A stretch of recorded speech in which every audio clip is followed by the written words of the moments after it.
மகாராஜாவாலேயே இந்தியாவின் வெல்ல முடியாத கோட்டை என்று போற்றப்பட்ட இடம் எது தெரியுமா? கிழக்கின் ட்ராய் ஆஃப் த ஈஸ்ட் என்று ஆங்கிலேயர்களால் வியந்து பார்க்கப்பட்ட செஞ்சி கோட்டை தான் அது. 2000 அடி நீளமுள்ள 3 பிரம்மாண்ட மலைகளை இணைக்கும் இந்த மதில் சுவர்கள் வெறும் கற்களால் ஆனவை அல்ல. தமிழனின் வீரமும் ஈடு இணையற்ற பொறியியல் அறிவும் கலந்த ஒரு இராணுவ அதிசயம். இதன் ரகசியங்களை இந்த வீடியோவில் காண்போம். செஞ்சி கோட்டை என்பது ராஜகிரி, கிருஷ்ணகிரி மற்றும் சந்திரகிரி என 3 மலைகளை உள்ளடக்கியது. இதில் ராஜகிரி மலைதான் மிகவும் முக்கியமானது. 800 அடி உயரத்தில் இருக்கும் இந்த மலை உச்சிக்கு செல்ல ஒரே ஒரு குறுகிய பாதை மட்டுமே உண்டு.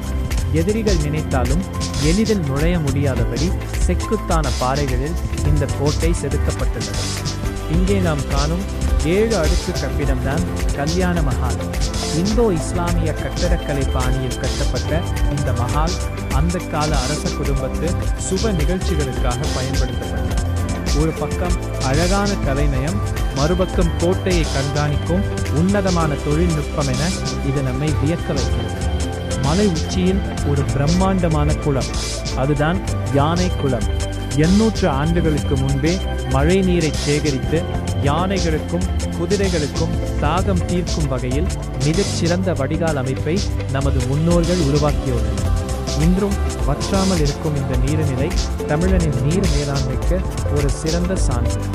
இந்த கோட்டை சோழர்கள் தொடங்கி விஜயநகர பேரரசு, மராட்டியர்கள் என பலரின் ஆளுகைக்கு கீழ் இருந்தது. குறிப்பாக இளம் வீரன் ராஜா தேசிங்கு இந்த கோட்டையை காக்க நடத்திய வீரப்போர் இன்றும் வரலாற்றில் அழியாமல் நிற்கிறது. எதிரிகளால் ஒருபோதும் போரிட்டு வெல்ல முடியாத இந்த கோட்டை துரோகத்தாலேயே வீழ்ந்தது என்பது ஒரு சோகமான உண்மை. நவீன பொறியியல் கூட வியந்து பார்க்கும் நமது முன்னோர்களின் இந்த அதிசயத்தை போற்றுவோம். இது போன்ற சுவாரஸ்யமான வரலாற்று தகவல்களுக்கு கிரியேட்டிவ் வெல்கம் சேனலை சப்ஸ்கிரைப் செய்யுங்கள்.